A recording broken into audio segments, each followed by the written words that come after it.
Hello, my viewers. My name is Ben Waragai, and my sign language interpreter is Mini Mbesa.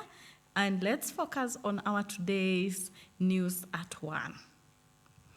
A new legislative proposal, the National Infrastructure Fund Bill 2026, has been introduced to the National Assembly, seeking to establish a 5 trillion kitty to overhaul Kenya's infrastructure financing, sponsored by the Majority Leader Kimani Ichung'wah.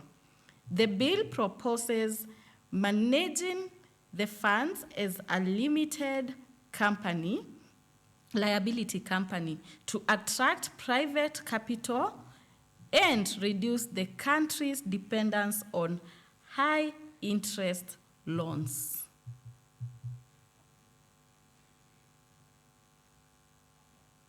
To move away from the traditional public debt by pulling resources from the privatization of state entities and private sector investments and taxpayers' money.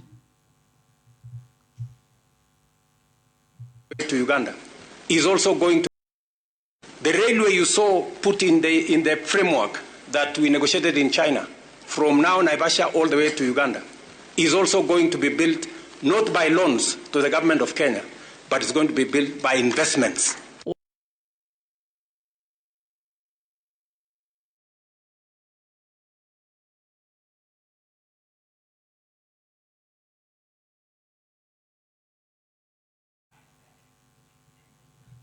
On to our next news item.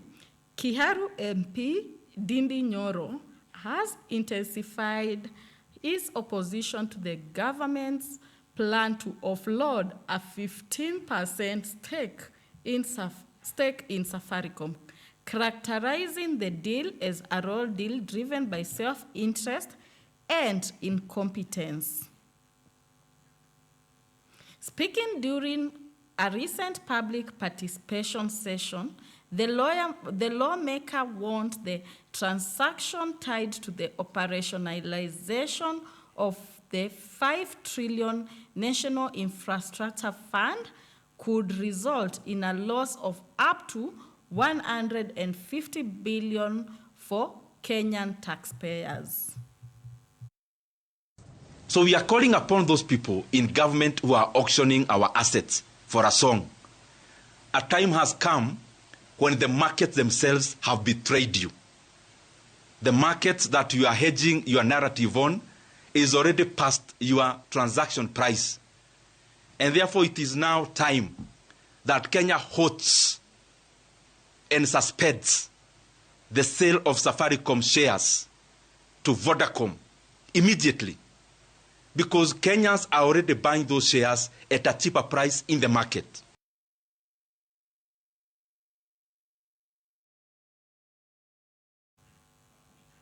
On to the third news item. Police once again utilized tear gas to disperse a united opposition gathering in Nairobi Central Business District, following a similar confrontation at the political rally in Kitengela. The disorder happened, or the chaos erupted at Nyamakima shortly after the arrival of top coalition figures including Rigathi Gachagua and Kalonzo Musyoka. The leaders had reportedly moved to the CBD to address supporters after recent targeted attacks on their meetings. And police lobbed tear gas canisters into the crowd moments after the leaders arrived, causing the meeting to end abruptly as the area became engulfed in smoke.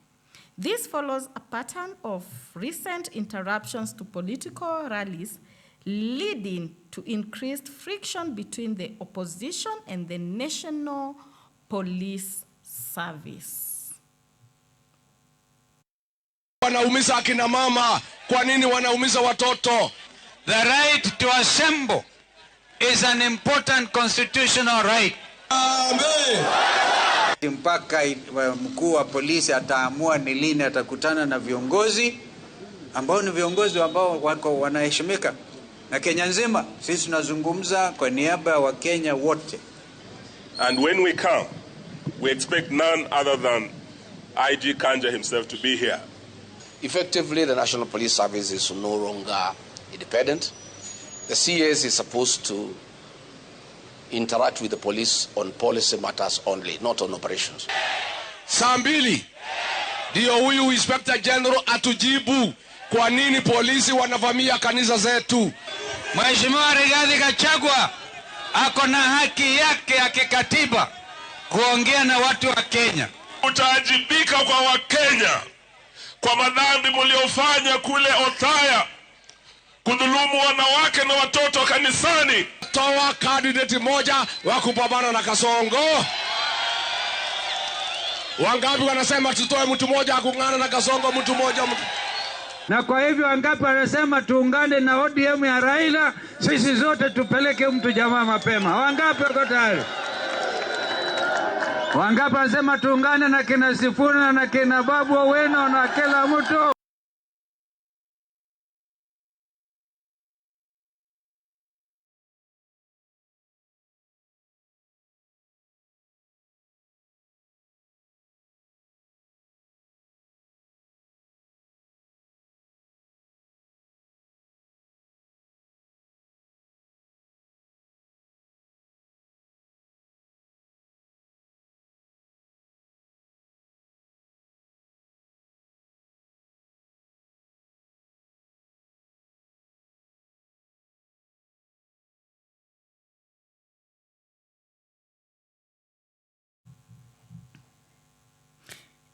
Operations at Jomo Kenyatta International Airport, JKIA, were paralyzed on Monday after members of the Kenya Aviation Workers Union, KAU, initiated a strike leading to dozens of flight delays and cancellations. The industrial action, which began as early as 6 a.m., left hundreds of passengers stranded in terminals or waiting on the tarmac for hours. The strike has significantly impacted both domestic and international travel at East Africa's busiest aviation hub. These are still the initial stages of our strike action, because in the coming hours we will be asking Kenya Airports Authority employees to join the strike. We are immediately withdrawing all employees on duty now, all KA employees. We are asking them to leave and to go home. We are equally asking employees who are expected to report duty in the evening from KQ, from KAA, from Swissport, and all other ground handling companies not to report to duty.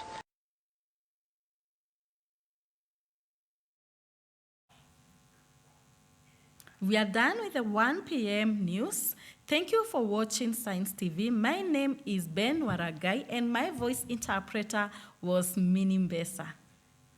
And please do not forget to watch, share, and comment on all our social media platforms. That is the YouTube, Twitter, and Instagram.